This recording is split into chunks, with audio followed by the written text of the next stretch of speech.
হঠাৎ করে ঘর জ্বলতেছে। ঘর জ্বলতেছে, আমরা ডাকাটাকি করে বাড়িছি। ঘরের মধ্যে গরু আছিল ৬-৭টা। এবার সবই একটা বাছুর একবারে মারা গেছে, আর বাকি যে আছে যে এটি বাঁচবো কিনা সন্দেহ আছে। এই অবস্থা। কটা ঘর পড়ছে?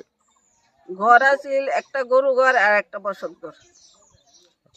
ঘরের ভিতরে হুন্ডা আছিল ২-৩টা, স্প্রে মেশিন আছিল, কাঠ আছিল ১.৫ লাখ টাকার মতো। ঘর পাইছি আমরা, ঘর তুলুম। ট্রাক্টর আছিল, এবার ট্রাক্টরের মেশিন, বাইসাইকেল আছিল, মোটর ২টা।